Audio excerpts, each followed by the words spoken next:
জেনে নিন আপনার আজকের রাশিফল। মেষ রাশি। আজ আপনার আত্মবিশ্বাস ও উদ্যম আশেপাশের মানুষকে প্রভাবিত করবে। পুরনো কাজ শেষ করতে নতুন শক্তি পাবেন, মনও থাকবে ইতিবাচক।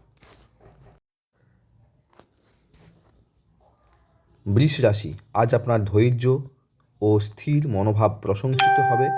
সময় কিছুটা ধীরে চললেও ফলাফল আপনার পক্ষে যাবে, শুধু তাড়াহুড়ো নয়। মিথুন রাশি। আজ মন কিছুটা অস্থির থাকলেও বাস্তব কাজের দিকে মন দিলে স্থিরতা আসবে। অতীতের চিন্তা বাদ দিয়ে নতুন পরিকল্পনায় এগিয়ে যান।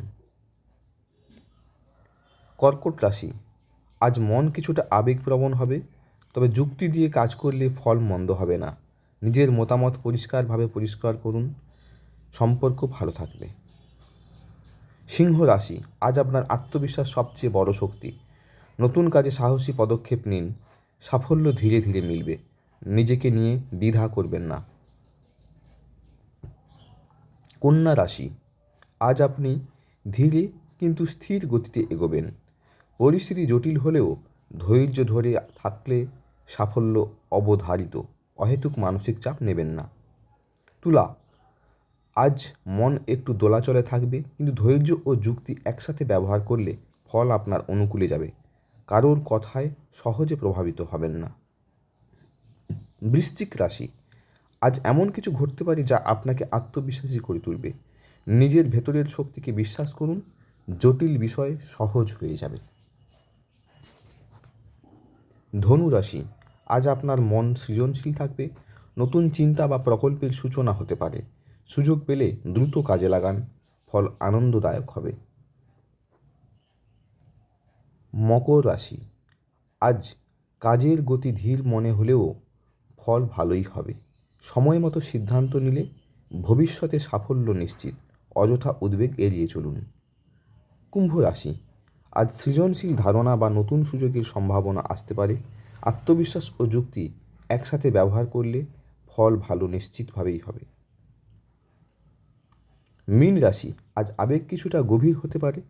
নিজের অনুভূতিকে চেপে রেখে ধীরে ধীরে সামলে নিলে মানসিক শান্তি ও বোঝাপড়া তৈরি হবে।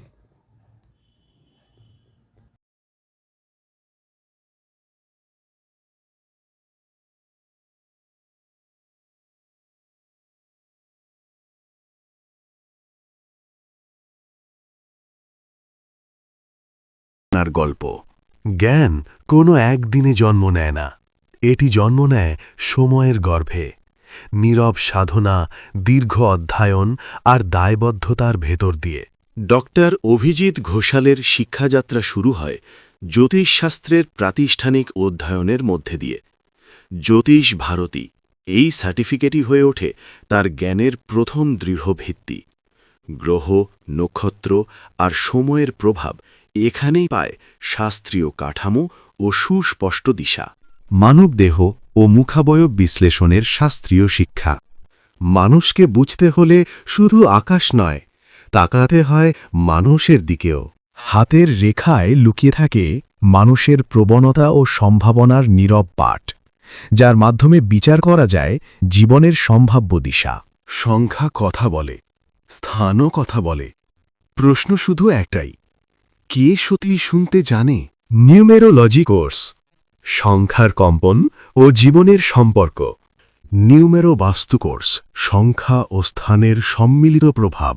বাস্তু প্রফেশনাল কোর্স এবং বাস্তু বিশারদ, বাস্তুশাস্ত্রে ব্যবহারিক ও উচ্চতর দক্ষতার স্বীকৃতি। যখন সাধনা গভীর হয়, তখন স্বীকৃতি আপনিই আসে। বিদ্যা বাচস্পতি, উদয়পুর, শাস্ত্রীয় পাণ্ডিত্যের স্বীকৃতি। ন্যাশনাল ডক্টরেট, রাজস্থান, জাতীয় স্তরে শিক্ষাগত উৎকর্ষ। ইন্টারন্যাশনাল ডক্টরেট, মায়ামি, আমেরিকা, জ্ঞানের আন্তর্জাতিক স্বীকৃতি। ডক্টরেট ইন থিওলজি, আধ্যাত্মিক ও দর্শন চর্চার গভীরতা। এই যাত্রা সীমাবদ্ধ থাকেনি দেশের গণ্ডিতে। IVAF, আমেরিকা, লাইফটাইম মেম্বারশিপ, আন্তর্জাতিক জ্যোতিষমঞ্চে অংশগ্রহণ। IVAF সার্টিফাইড অ্যাস্ট্রোলজিক্যাল প্রফিসিয়েন্সি, পেশাগত দক্ষতার বৈশ্বিক স্বীকৃতি। স্বীকৃতি কখনো লক্ষ্য নয়, তা পথ চলার ফল। উজ্জ্বল ভারত পুরস্কার সমাজে ইতিবাচক অবদানের স্বীকৃতি। ভারতরত্ন গৌরব পুরস্কার মানব কল্যাণমূলক প্রয়োগের সম্মান। ভারত গৌরব প্রতিভা বিভূষণ ন্যাশনাল গ্লোরিয়াস অ্যাওয়ার্ড ধারাবাহিকতা ও সততার প্রতীক। বাংলার মাটি থেকেই উঠে আসে এই পথ চলার শক্তি। বাংলা রত্ন পুরস্কার 2025, শ্রেষ্ঠ বাঙালি সম্মান 2026, জ্যোতিষ মহামহোপাধ্যায়, জ্যোতিষ বিদ্যাভূষণ, মহর্ষি বেদব্যাস, গুরু দ্রোণাচার্য, আর্যভট্ট জ্যোতিষ সম্মান, বিদ্বান ও গুরুর সম্মিলিত স্বীকৃতি। এইসব ডিগ্রি, সার্টিফিকেট আর সম্মান একটাই কথা বলে, জ্ঞান কোনো গন্তব্য নয়, এটি একটি চলমান যাত্রা। ডক্টর অভিজিৎ ঘোষালের পথ চলা সেই যাত্রারই নীরব দলিল।